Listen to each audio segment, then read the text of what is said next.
प्यारे बच्चों, जो बच्चे 2025 में मैट्रिक के एग्ज़ाम देने वाले हैं उन बच्चों के लिए यह वीडियो बहुत इम्पोर्टेंट होने वाली है, क्योंकि उन बच्चों के लिए यहाँ पर मैं साइंस का VVI ऑब्जेक्टिव क्वेश्चन लेकर आ गया हूँ, जहाँ से आपके 100% लड़ेंगे। क्योंकि बच्चों, इस वीडियो से बाहर आपका कुछ आने वाला है ही नहीं। बस इतने प्रश्न आप लोग रट लेंगे और आपके पूरे में पूरे नंबर आ जाएंगे। इसीलिए इस पूरी वीडियो को एकदम ध्यान से देखें और सभी क्वेश्चंस को रट लें, क्योंकि ये क्वेश्चंस बहुत इम्पोर्टेंट है बच्चों। तो चलिए वीडियो को यहीं से शुरू करते हैं। तो बच्चों, हमारा पहला क्वेश्चन है, वोल्ट मीटर का उपयोग किसे मापने के लिए किया जाता है? तो बच्चों, वोल्ट मीटर का उपयोग वोल्टेज को मापने के लिए किया जाता है। चलिए अगले क्वेश्चन की ओर चलते हैं। हमारा अगला क्वेश्चन है, ध्वनि तरंगे किस प्रकार की होती है? तो बच्चों, ध्वनि तरंगे अनुदैर्ध्य तरंगे होती है। ठीक है, अगले क्वेश्चन की ओर चलते हैं। हमारा अगला क्वेश्चन है, न्यूटन का पहला नियम क्या कहलाता है?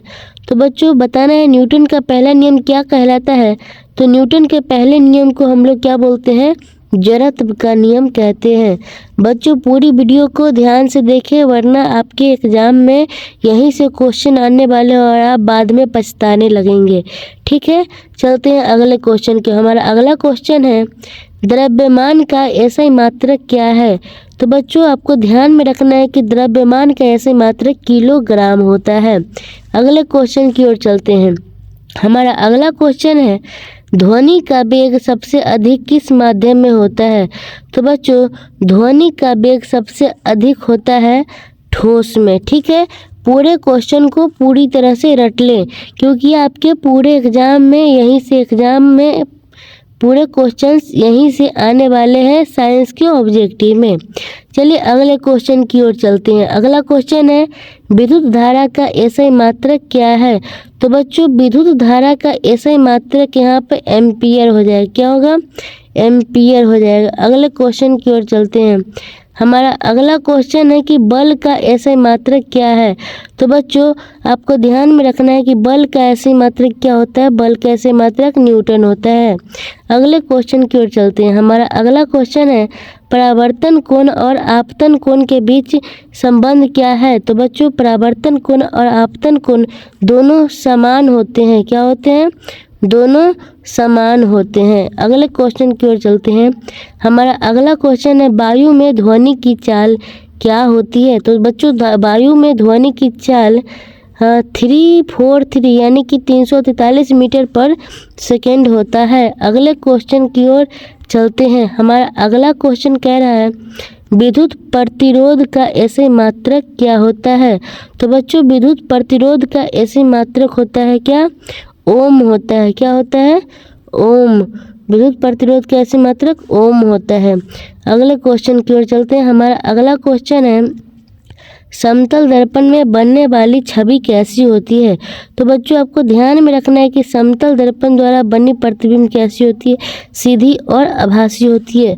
बच्चों, पूरी वीडियो को एकदम ध्यान से देखें और अपने दोस्तों में भी शेयर करें, ताकि उनके भी अच्छे नंबर आ सके। ठीक है, अगले क्वेश्चन की ओर चलते हैं। हमारा अगला क्वेश्चन है, ऊर्जा संरक्षण का सिद्धांत क्या कहलाता है? तो बच्चों, ध्यान में रखना है कि ऊर्जा संरक्षण का सिद्धांत क्या कहता है कि ऊर्जा न तो उत्पन्न होती है और ना ही नष्ट होती है। ऊर्जा का ना ही निर्माण होता है और ना ही नष्ट होता है। ठीक है, अगले क्वेश्चन की ओर चलते हैं। हमारा अगला क्वेश्चन है, रेडियो में किस प्रकार की तरंगों का उपयोग किया जाता है? तो बच्चों, रेडियो में विद्युत चुंबकीय तरंग का उपयोग किया जाता है। विद्युत चुंबकीय तरंग का। ठीक है, अगले क्वेश्चन की ओर चलते हैं। बच्चों, पूरा वीडियो देखें, नहीं तो आपके क्वेश्चन नहीं बन पाएंगे। ठीक है, अगले क्वेश्चन की ओर चलते हैं। अगला क्वेश्चन है, बिजली के बल्ब का फिलामेंट किससे बना होता है?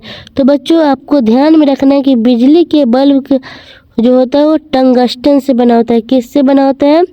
टंगस्टन से बना होता है उसका फिलामेंट। अगले क्वेश्चन की ओर चलते हैं। हमारा अगला क्वेश्चन है, विद्युत का SI मात्रक क्या होता है? तो बच्चों, विद्युत का SI मात्रक क्या होता है? वोल्ट होता है। क्या होता है? वोल्ट होता है। हमारा अगला क्वेश्चन है गुरुत्वाकर्षण बल का मूल्य पृथ्वी पर कितना होता है। तो बच्चों गुरुत्वाकर्षण बल का मूल्य पृथ्वी पर 9.8 मीटर पर सेकेंड स्क्वायर होता है। अगले क्वेश्चन की ओर चलते हैं। हमारा अगला क्वेश्चन है यदि किसी वस्तु का कार्य 20 जूल और विस्थापन 5 मीटर है तो बल कितना होगा। तो बच्चों इसका बल कितना होगा, 4 न्यूटन होगा। ठीक है, इसका बल कितना होगा, 4 न्यूटन।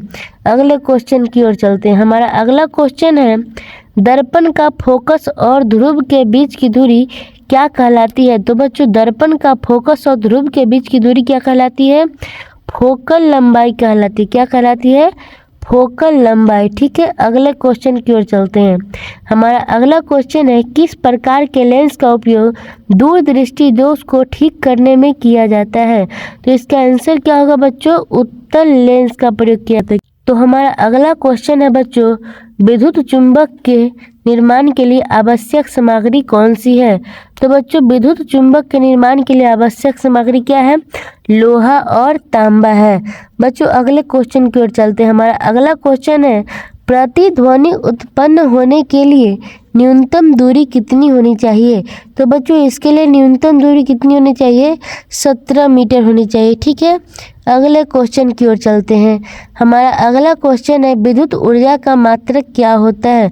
तो बच्चों विद्युत ऊर्जा का मात्रक होता है बच्चों, क्या होता है, जूल होता है। ठीक है, विद्युत ऊर्जा का मात्रक क्या होता है, जूल होता है। ठीक है, हमारा अगला क्वेश्चन है बच्चों समांतर दर्पण में बनने वाली छवि की संख्या क्या होती है जब दर्पण 90 डिग्री के कोण पर रखे जाते हैं। तो बच्चों ऐसे में क्या होता है कि 3 छवि का निर्माण होता है। कितने छवि का निर्माण होता है, 3 छवि का निर्माण। अगले क्वेश्चन की ओर चलते हैं। हमारा अगला क्वेश्चन है फोटो वोल्टेइक कोशिकाएं किस प्रकार की ऊर्जा को विद्युत ऊर्जा में परिवर्तित करती है। तो बच्चों ये प्रकाश ऊर्जा को क्या करती है, विद्युत ऊर्जा में बदलती है। अगले क्वेश्चन की ओर चलते हैं। हमारा अगला क्वेश्चन है चुंबकीय क्षेत्र रेखाएं कहाँ सबसे सघन होती है। तो बच्चों चुंबकीय क्षेत्र रेखाएं चुंबक के दोनों जो ध्रुव होते हैं वहाँ पे सबसे सघन होते हैं। बच्चों पूरी वीडियो को ध्यान से देखें और सभी क्वेश्चन को रट ले एकदम। अगले क्वेश्चन की तरफ चलते हैं। रेडियोधर्मी तत्वों के क्षय में किस प्रकार की ऊर्जा उत्सर्जित होती है। तो बच्चों कैसी होती है, नाभिकीय ऊर्जा उत्सर्जित होती है। अगले क्वेश्चन की ओर चलते हैं। हमारा अगला क्वेश्चन है न्यूटन का तीसरा नियम किस पर आधारित है। तो बच्चों याद रखना है कि न्यूटन का तीसरा नियम है क्रिया और प्रतिक्रिया पर आधारित है। अगले क्वेश्चन की ओर चलते हैं। हमारा अगला क्वेश्चन कहता है वायुमंडल में ऊर्जा के स्थानांतरण का कौन सा प्रमुख माध्यम है। तो बच्चों वायुमंडल में ऊर्जा का सब प्रमुख माध्यम क्या है, संवहन है। क्या है, संवहन है। अगले क्वेश्चन की ओर चलते हैं। हमारा अगला क्वेश्चन है प्रकाश का पूर्ण आंतरिक परावर्तन कब होता है। तो बच्चों प्रकाश का पूर्ण आंतरिक परावर्तन कब होता है, जब आपतन कोण महत्वपूर्ण कोण से अधिक हो। ठीक है, अगले क्वेश्चन की ओर चलते हैं। हमारा अगला क्वेश्चन है वोल्टेज और विद्युत धारा के गुणनफल को क्या कहते हैं। तो बच्चों वोल्टेज और विद्युत धारा के गुणनफल को शक्ति कहते हैं। क्या कहते हैं, शक्ति कहते हैं। अगले क्वेश्चन की ओर चलते हैं। हमारा अगला क्वेश्चन है आधुनिक यांत्रिकी का पिता किसे कहा जाता है। तो बच्चों आधुनिक यांत्रिकी का पिता किसे कहा जाता है, गैलीलियो गैलीली को कहा जाता है। किसे कहा जाता है, गैलीलियो गैलीली को। अगले क्वेश्चन की ओर चलते हैं। अब बच्चों यहाँ से केमिस्ट्री शुरू हो गया। ठीक है, तो पानी का रासायनिक सूत्र क्या है। तो बच्चों पानी का रासायनिक सूत्र क्या होता है, H2O होता है। ठीक है, क्या होता है, H2O होता है। अगले क्वेश्चन की ओर चलते हैं। हमारा अगला क्वेश्चन है ऑक्सीजन का परमाणु क्रमांक क्या है। तो बच्चों ऑक्सीजन का परमाणु क्रमांक 8 होता है। कितना होता है, 8 होता है। अगले क्वेश्चन की ओर चलते हैं। हमारा अगला क्वेश्चन है pH स्केल का उपयोग किसके लिए किया जाता है। तो बच्चों pH स्केल का उपयोग अम्लता और क्षारीयता मापने के लिए किया जाता है। ठीक है, पूरी वीडियो को अच्छे से देखें बच्चों, क्योंकि यहीं से क्वेश्चन आने वाले हैं। अगले क्वेश्चन की ओर चलते हैं। सोडियम क्लोराइड का सामान्य नाम क्या है? तो बच्चों सोडियम क्लोराइड का सामान्य नाम क्या है? नमक है, ठीक है, जिसे हम NaCl भी कहते हैं। ठीक है, अगले क्वेश्चन की ओर चलते हैं। हमारा अगला क्वेश्चन है, इथेनॉल को सामान्य रूप से क्या कहा जाता है? तो बच्चों इथेनॉल को सामान्य रूप से क्या कहा जाता है? एथिल अल्कोहल भी कहा जाता है।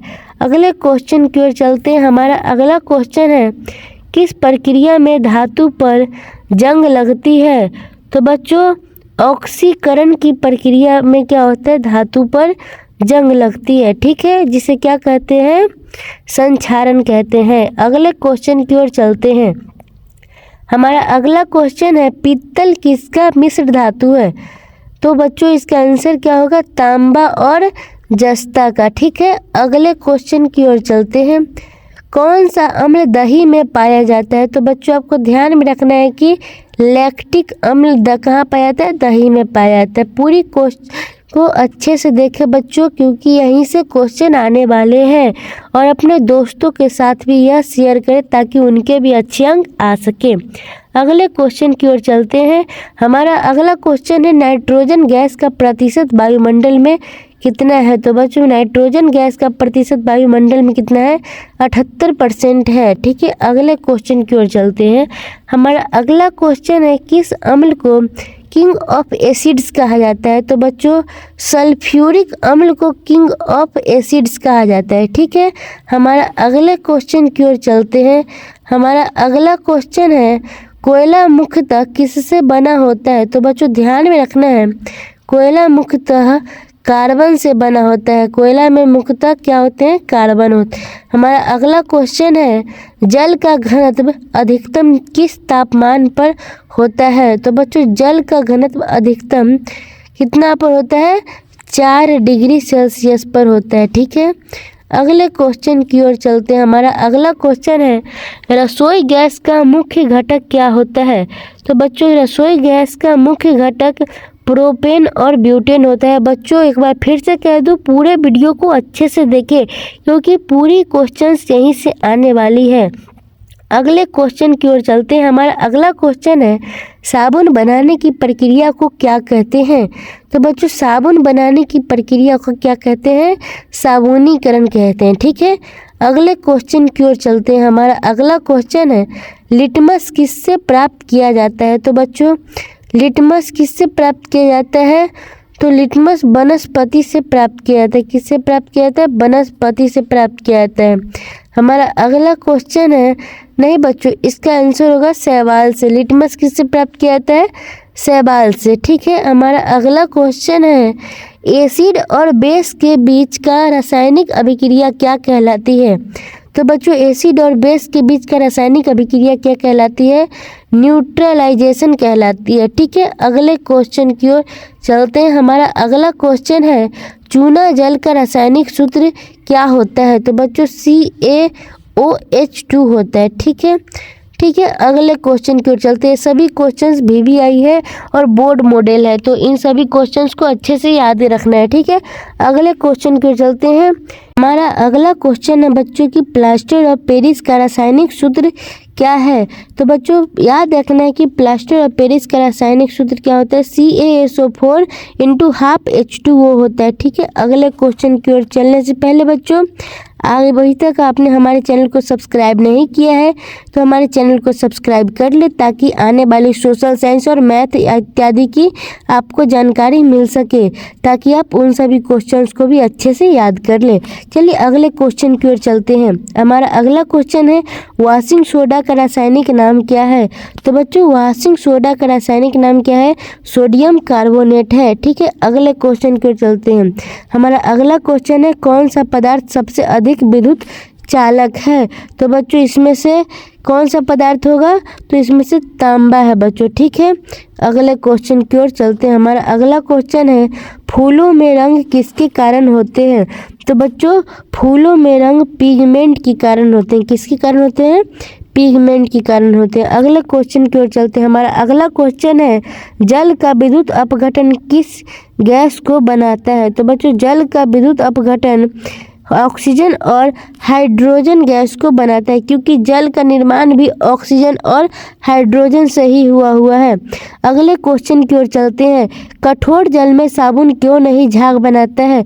तो बच्चों, कठोर जल में साबुन इसलिए झाग नहीं बनाता है क्योंकि कैल्शियम और मैग्नीशियम आयनों के कारण। अगले क्वेश्चन की ओर चलते हैं। हमारा अगला क्वेश्चन है, मेथेन का सूत्र क्या है? तो बच्चों, मेथेन का सूत्र क्या है? CH4 है। अगले क्वेश्चन की ओर चलते हैं। हमारा अगला क्वेश्चन है, सोडियम का प्रतीक क्या है? तो बच्चों, सोडियम का प्रतीक क्या होता है? Na से सोडियम को दर्शाया जाता है। अभी तक आपने हमारे चैनल को सब्सक्राइब नहीं किया है तो हमारे चैनल को सब्सक्राइब कर ले और वीडियो को लाइक भी कर दे और अपने दोस्तों के साथ शेयर भी करें। कांच का प्रमुख घटक क्या है? तो बच्चों, कांच का प्रमुख घटक क्या है? सिलिका है। ठीक है, अगले क्वेश्चन की ओर चलते हैं। हमारा अगला क्वेश्चन है, पानी में ऑक्सीजन का घुलनशीलता किसके लिए महत्वपूर्ण है? तो बच्चों, जलीय जीवों के लिए महत्वपूर्ण है। ठीक है, अगले क्वेश्चन की ओर चलते हैं। हमारा अगला क्वेश्चन है, नाइट्रस ऑक्साइड का सामान्य नाम क्या है? तो बच्चों, नाइट्रस ऑक्साइड का सामान्य नाम हंसाने वाली गैस है, जिसे हम लाफिंग गैस भी कहते हैं। हमारा अगला क्वेश्चन है, कठोर जल को नरम जल में बदलने के लिए किसका उपयोग होता है? तो बच्चों, कठोर जल को नरम जल में बदलने के लिए किसका उपयोग होता है? तो सोडियम कार्बोनेट का उपयोग किया जाता है। ठीक है, अगले क्वेश्चन की ओर चलते हैं। हमारा अगला क्वेश्चन है, पेट्रोलियम का मुख्य घटक क्या है? तो बच्चों, पेट्रोलियम का मुख्य घटक हाइड्रोकार्बन है। ठीक है, पेट्रोलियम का मुख्य घटक क्या है? हाइड्रोकार्बन। अगले क्वेश्चन की ओर चलते हैं। हमारा अगला क्वेश्चन है, एथीन का रासायनिक सूत्र क्या है? तो बच्चों, एथीन का रासायनिक सूत्र क्या है? C2H4 है। सभी क्वेश्चंस को ध्यान से देखें और पूरी वीडियो को देखें। बच्चों, कौन सा तत्व स्टेनलेस स्टील को जंगरोधी बनाता है? तो बच्चों, इसमें से कौन सा तत्व है जो स्टेनलेस स्टील को जंगरोधी बनाता है? तो बच्चों, इसमें से क्या है? क्रोमियम है। क्या है बच्चों? क्रोमियम, जो क्या करता है? स्टेनलेस स्टील को जंगरोधी बनाता है। अगले क्वेश्चन की ओर चलते हैं। हमारा अगला क्वेश्चन है, कौन सा पदार्थ अम्लीय वर्षा का कारण बनता है? तो बच्चों, SO2 और NO2 दोनों जो होता है क्या करता है? अम्लीय वर्षा का कारण बन जाता है। ठीक है, अगले क्वेश्चन की ओर चलते हैं। हमारा अगला क्वेश्चन है, कार्बन का परमाणु क्रमांक क्या है? तो बच्चों, कार्बन का परमाणु क्रमांक कितना होता है? 6 होता है। ठीक है, कार्बन का परमाणु क्रमांक कितना है? 6 होता है। अगले क्वेश्चन की ओर हमारा अगला क्वेश्चन है, पौधे में भोजन बनाने की प्रक्रिया को क्या कहते हैं? तो पौधे में भोजन बनाने की प्रक्रिया प्रकाश संश्लेषण कहलाती है। बच्चों, अगले क्वेश्चन की ओर चलते हैं। हमारा अगला क्वेश्चन है, पाचन तंत्र का सबसे बड़ा अंग कौन सा है? तो बच्चों, पाचन तंत्र का सबसे बड़ा अंग क्या है? छोटी आंत है। क्या है? छोटी आंत है। बच्चों, यहाँ पे अंग पूछा है तो यहाँ पे लीवर भी हो सकता है। ठीक है, अगले क्वेश्चन की अगर आंत है तो यहाँ छोटी आंत अगर रहता तब हो सकता था। ठीक है, यहाँ किस आंत की बात की जा रही है यह क्लियर नहीं किया, इसीलिए यहाँ पर लीवर हो जाएगा। ठीक है, अगले क्वेश्चन की ओर चलते हैं। हमारा अगला क्वेश्चन है, मिट्टी में नाइट्रोजन स्थिरीकरण कौन करता है? तो बच्चों, मिट्टी में नाइट्रोजन स्थिरीकरण कौन करता है? राइजोबियम नामक जीवाणु करता है। ठीक है, अगले क्वेश्चन की ओर चलते हैं। बच्चों, हमारा अगला क्वेश्चन है कि मनुष्यों में रक्त का रंग लाल किसके कारण होता है? तो बच्चों, ये किसके कारण होता है?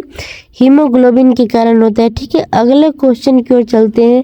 हमारा अगला क्वेश्चन है, मानव शरीर में यूरिया का निर्माण कहाँ होता है? तो बच्चों, ध्यान रखना है कि मानव शरीर में यूरिया का निर्माण होता है यकृत में होता है। ठीक है, अगले क्वेश्चन की ओर चलते हैं। हमारा अगला क्वेश्चन है, श्वसन का कौन सा प्रकार ऑक्सीजन की उपस्थिति में होता है? तो बच्चों, कौन सा प्रकार होता है? वायवीय श्वसन होता है। ठीक है, अगले क्वेश्चन की ओर चलते हैं। अभी तक हमारे चैनल को आपने सब्सक्राइब नहीं किया है तो कृपया हमारे चैनल को सब्सक्राइब कर ले, जिससे आने वाली वीडियोज की नोटिफिकेशन आप तक जल्द से जल्द पहुंच सके। अगले क्वेश्चन की ओर चलते हैं। क्लोरोफिल का मुख्य कार्य क्या है? तो बच्चों, क्लोरोफिल का मुख्य कार्य क्या है? प्रकाश ऊर्जा को अवशोषित करना है। ठीक है, अगले क्वेश्चन की ओर चलते हैं। हमारा अगला क्वेश्चन है डीएनए की संरचना का मॉडल किसने दिया था? तो बच्चों डीएनए की संरचना का मॉडल किसने दिया था? वाटसन और क्रिक ने दिया था। ठीक है, अगले क्वेश्चन की ओर चलते हैं। हमारा अगला क्वेश्चन है किस अंग को गति केंद्र कहा जाता है? तो बच्चों यहाँ पर मस्तिष्क को क्या कहा जाता है? गति केंद्र कहा जाता है। हमारा अगला क्वेश्चन है मनुष्य के शरीर में कितने गुणसूत्र होते हैं? तो बच्चों 23 जोड़े या 46 पाए जाते हैं। ठीक है, अगर जोड़े में दिया हो तो 23 जोड़े। ठीक है, अगले क्वेश्चन की ओर चलते हैं। हमारा अगला क्वेश्चन है फेफड़ों का मुख्य कार्य क्या है? तो बच्चों फेफड़े का मुख्य कार्य क्या है? ऑक्सीजन का अवशोषण करना। ठीक है, अगले क्वेश्चन की ओर चलते हैं। हमारा अगला क्वेश्चन है मनुष्यों में रक्त संचरण का पता किसने लगाया था? तो बच्चों मनुष्यों में रक्त संचरण का पता हार्वे ने लगाया था। ठीक है, अगले क्वेश्चन की ओर चलते हैं। अब बच्चों जल्द ही वीडियो खत्म भी होने वाली है, इसलिए आप लोग चैनल को जल्द से जल्द सब्सक्राइब कर ले। अगले क्वेश्चन की ओर चलते हैं हृदय में कुल कितने कक्ष होते हैं? तो बच्चों मानव हृदय में कुल कितने कक्ष होते हैं? 4 कक्ष होते हैं। ठीक है बच्चों, 4 कक्ष होते हैं। अगले क्वेश्चन की ओर चलते हैं। हमारा अगला क्वेश्चन है मनुष्य के शरीर का सामान्य तापमान कितना होता है? तो बच्चों मनुष्य के शरीर का सामान्य तापमान 37 डिग्री सेल्सियस होता है। कितना होता है? 37 डिग्री सेल्सियस। हमारा अगला क्वेश्चन है विटामिन डी का प्रमुख स्रोत क्या है? तो बच्चों विटामिन डी का प्रमुख स्रोत क्या है? सूरज की रोशनी है। ठीक है, अगले क्वेश्चन की ओर चलते हैं। अगला क्वेश्चन हमारा कह रहा है मनुष्य शरीर में सबसे लंबी हड्डी कौन सी होती है? तो बच्चों मनुष्य के शरीर में सबसे लंबी हड्डी कौन सी होती है? फीमर यानी कि जांघ की हड्डी होती है। ठीक है, अगले क्वेश्चन की ओर चलते हैं। हमारा अगला क्वेश्चन है पौधों में जड़ का मुख्य कार्य क्या है? तो बच्चों पौधों में जड़ का मुख्य कार्य क्या है? जल और खनिजों का अवशोषण करना। ठीक है, अगले क्वेश्चन की ओर चलते हैं। बच्चों हमारा अगला क्वेश्चन है मलेरिया किसके कारण होती है? तो बच्चों मलेरिया किसके कारण होती है? प्रोटोजुआ नामक जीवाणु से होती है। ठीक है, अगले क्वेश्चन की ओर चलते हैं। हमारा अगला क्वेश्चन है पत्तियां हरी क्यों दिखती है? तो बच्चों पत्तियां हरी क्यों दिखती है? तो क्लोरोफिल वहाँ रहता है, यानी कि क्लोरोफिल की उपस्थिति के कारण। बच्चों हमारा अगला क्वेश्चन है कि कौन सा रोग प्रोटीन की कमी के कारण होता है?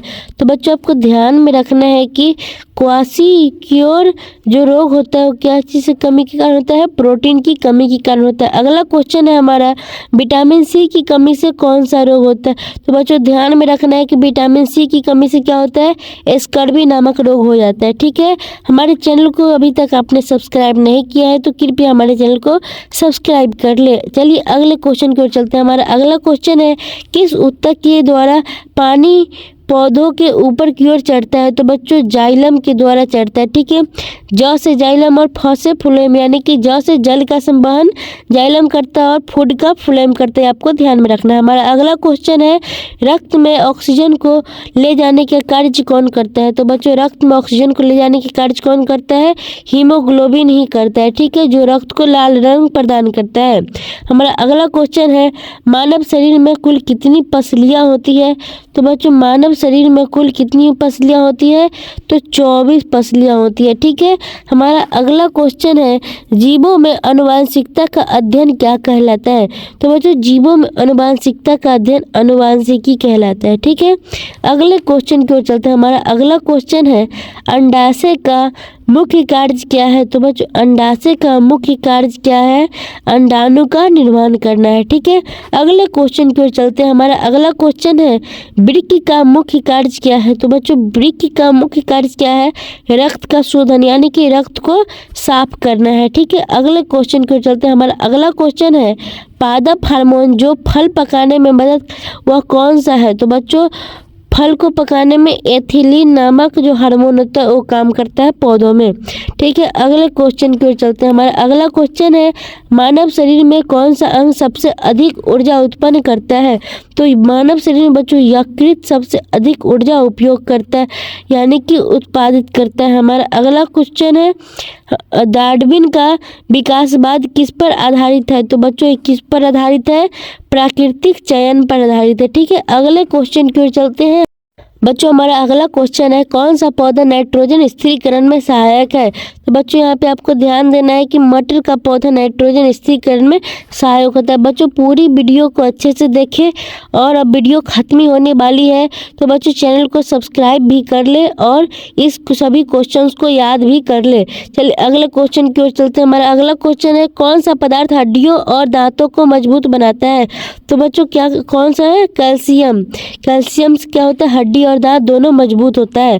हमारा अगला क्वेश्चन है, लाल रक्त कणिकाओं का जीवन काल कितना होता है। तो बच्चों लाल रक्त कणिकाओं का जीवन काल कितना होता है, 120 दिनों का होता है। अगले क्वेश्चन को चलते हैं। हमारा अगला क्वेश्चन है, मनुष्य में लिंग निर्धारण किस पर आधारित करता है। तो बच्चों ये किस पर आधारित होता है, वाई गुणसूत्र यानी कि पुरुष पर निर्भर करता है। ठीक है, तो बच्चों हमारा अंतिम क्वेश्चन है कि पाचन क्रिया में कौन सा एंजाइम कार्बोहाइड्रेट को तोड़ता है। तो बच्चों कौन सा एंजाइम है जो कार्बोहाइड्रेट को तोड़ता है, तो इस एंजाइम का नाम है बच्चों एमाइलेज। ठीक है बच्चों, अगर आपको हमारी यह वीडियो अच्छी लगी तो हमारे चैनल को सब्सक्राइब करें और अपने दोस्तों के साथ ये वीडियो को शेयर करें। पूरी वीडियो देखने के लिए धन्यवाद।